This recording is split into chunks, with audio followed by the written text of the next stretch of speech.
बासमती चावल बेचने वाले एक सेठ की स्टेशन मास्टर से सांठगांठ हो गई। सेठ को आधी कीमत पर बासमती चावल मिलने लगा। सेठ ने सोचा कि इतना पाप हो रहा है तो कुछ धर्म कर्म भी करना चाहिए। एक दिन उसने बासमती चावल की खीर बनवाई और किसी साधु बाबा को आमंत्रित कर भोजन प्रसाद लेने के लिए प्रार्थना की।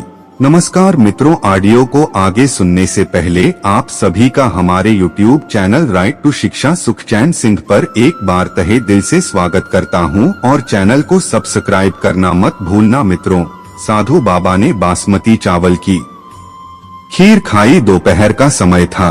सेठ ने कहा है, महाराज अभी आराम कीजिए, थोड़ी धूप कम हो जाए फिर पधारिएगा। साधु बाबा ने बात स्वीकार कर ली। सेठ ने 100 से 100 रुपए वाली 10 लाख जितनी रकम की गड्डियां उसी कमरे में चादर से ढंककर रख दी। साधु बाबा आराम करने लगे। खीर थोड़ी हजम हुई। साधु बाबा के मन में हुआ कि इतनी सारी गड्डियां पड़ी हैं, एक दो उठाकर झोले में रख लूं तो किसको पता चलेगा। साधु बाबा ने एक गड्डी उठाकर रख ली। शाम हुई तो सेठ को आशीर्वाद देकर चल पड़े। सेठ दूसरे दिन रुपए गिनने बैठा तो एक गड्डी 10,000 रुपए कम निकली। सेठ ने सोचा कि महात्मा तो भगवत पुरुष थे, वे क्यों लेंगे। नौकरों की धुलाई पिटाई चालू हो गई। ऐसे करते करते दोपहर हो गई। इतने में साधु बाबा पहुँचे तथा अपने झोले में से गड्डी निकालकर सेठ को देते हुए बोले, नौकरों को मत पीटना, गड्डी मैं ले गया था। सेठ ने कहा, महाराज आप क्यों लेंगे।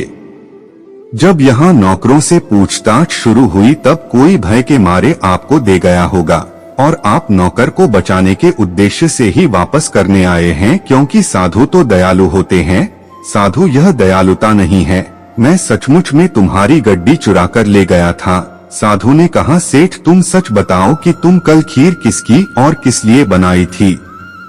सेठ ने सारी बात बता दी कि स्टेशन मास्टर से चोरी के चावल खरीदता हूँ, उसी चावल की खीर थी। साधु बाबा, चोरी के चावल की खीर थी इसलिए उसने मेरे मन में भी चोरी का भाव उत्पन्न कर दिया।